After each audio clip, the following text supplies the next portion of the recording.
Rise of Kingdoms community, this is Gosu. Today I wanted to talk about why players quit Rise of Kingdoms. I do believe that the Rise of Kingdoms is a great game, and I am a competitive gamer, and I've tried to look for some other games to play, but nothing got me hooked as Rise of Kingdoms have recently, so I keep continuing to play Rise of Kingdoms. And I think the part of the reason why I continue to play this game is I know exactly what I'm doing. And I think that's the problem that a lot of players have. They don't have a clear direction or clear goal for their account. And sometimes I wonder why players play this game. I just do not understand what they're playing for. I mean, you can certainly say, the game is just a hobby, you're trying to have fun, but what is fun, how is it fun to just brainlessly play this game without having a specific goal, right? So that's why I think a lot of players are quitting, because a lot of players just brainlessly play this game and brainlessly upgrade whatever they want, and things get really messy. All these updates, they cannot keep up with it, and they feel kind of overwhelmed. And at that point, they realize their account is bad, and they're like, I cannot redo all these things, I'm just gonna quit. So I mean, the foundation of this game is to have a war and to fight against other kingdoms. And as the name of the game suggests, this is Rise of Kingdoms. You are trying to represent your kingdom and try to fight against other kingdoms and try to win the star during KVK. You try to gain a lot of kill points, trying to help out your kingdom by being a warrior, by participating during pass openings and altars and things like that. So that should be the foundation of why you play this game. And I think from the get-go, a lot of players in this game are missing the point. Like, this is not a farm build, you're not trying to farm all day. What's the point of farming? You're farming to spend all those resources in the battles. Okay, so that's the foundation of why you should play Rise of Kingdoms. To just summarize, you're playing this to have war and enjoy being in a war and enjoy the process of helping your kingdom to get victories. Okay, so that's the foundation. Okay, and in order to achieve that, in a most efficient manner, you want to kind of strategize how to invest all your assets. The assets include, things like, gold has, equipment, materials, blueprints, armaments, things like that. So you don't want to willy-nilly, open all these chests without clear direction of what you really want to do, because many of these commitments are not reversible. Okay, so from the get-go, you need to have a good mindset of what you want to do with your game account. And the next thing is that you have to have a clear direction of how you want to achieve that goal in most efficient manner. And for the most players, that's not by imitating popular YouTubers. Okay, so many of the YouTubers are in a special category of players where they spend tens and hundreds of thousands of dollars on this game. They can do whatever they want. They can invest in anything and everything, and they can just pursue whatever they want in whatever min-max scenarios that they feel like. Okay, but as a low spender like me, or even the free-to-play players, we don't have luxury to do that. So we have to kind of invest our assets very carefully and think how we're gonna attribute during KVK wars.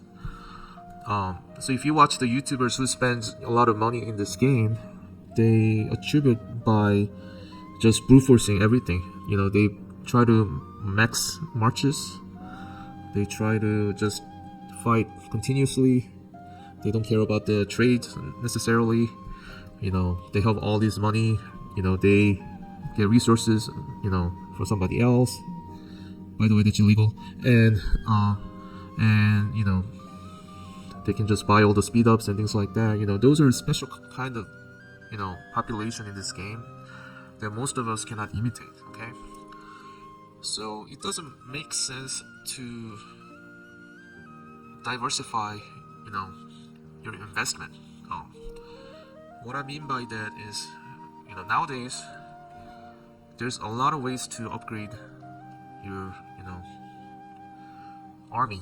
Okay, you can upgrade your equipment, you can upgrade your armament, you can upgrade your city skins, and all these are, very costly to do. And with more and more upgrades that are coming, the single march can get very strong by itself. Okay, the heavy spenders can have 5 marches of really strong, individual march, because they can upgrade all those things. But as a low spender, I cannot do that. I have to kind of pick and choose what I need to do to upgrade that march. So what I'm saying is that having a really good upgraded but fewer amount of march is much more efficient than having a lot of marches without upgraded gears. Okay, and I think that's the concept that not many people understand. Let's see, for example, instead of me having 5 set of media core equipment, I have decided to focus on just 2 troop types, infantry and siege marches. And by doing that, I was able to expertise all the infantry commanders and special talent,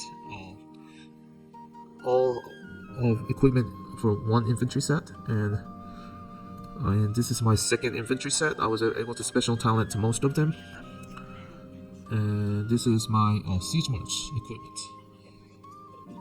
So by focusing on only these 2 troop types, I was able to upgrade the gears to the point that I feel very comfortable that these marches will do very well in a KVK.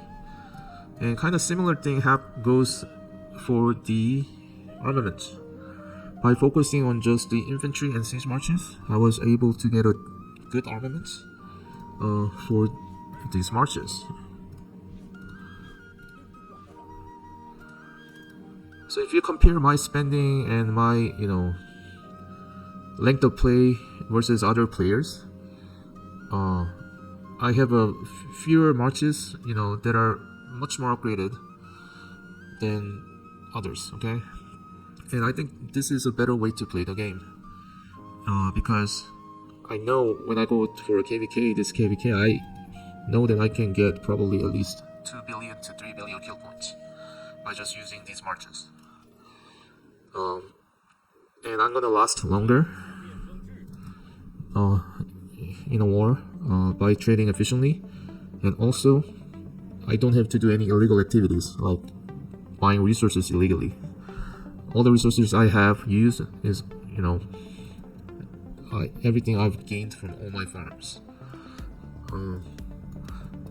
So for those, especially for those who want to play legitimately without cheating, I think this is the best way to go. So what I mean is that just at the beginning, just focus on 1 march. Try to upgrade the gears as much as you can for 1 march, and then once you get to the point that you feel comfortable, add the 2nd march and upgrade that march as much as you can, and then add a siege march on top of that. And that's what I call 1+1 build. Have a 1 troop type, 1 or 2 marches of 1 troop type, and add a 1 or 2 siege marches. And I have explained this concept in the previous video called the best build order in Rise of Kingdoms.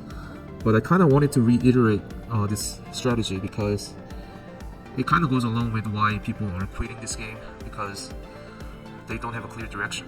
And if you just watch YouTubers, they recommend investing in all troop types. They recommend investing in everything to the max. Yeah, they can do that because they spend hundreds of thousands of dollars on this game. But you can't, and I can't. And we also want to play efficiently, and we want to play, prolonged amount of war during KVK, and we don't want to buy resources illegally. So in order to play legitimately and without guilty conscience of doing illegal things, and in order to gain the kill points the righteous way, I think this is the best strategy that you can do. You don't necessarily have to go infantry per se. You can also go cavalry, 1 or 2 marches of cavalry, and just upgrade the gears for cavalry. But I would not do archers for this strategy. So in short, I think a lot of players are quitting because they don't have a clear direction of how to play this game. I am proposing what's called a 1+1 build order, where you just focus on one troop type and develop gears to very high level, and then trade efficiently and longer, and fight longer during war. And ultimately, the foundation of this game is to participate in a war, try to help your kingdom achieve victory in a KVK. So I think all these concepts kind of go along together, and I just wanted to mention this to you guys so that you guys reconsider how you're playing this game. One way to play is to spend a lot of money and brute force your way to high kill points, but that takes a lot of money, trust me. The other way is my way of playing, which is much more efficient. You don't have to spend as much, but you can still gain a lot of kill points. If you guys have any questions, feel free to ask in the video. I always respond to all the comments. Have a good day, guys.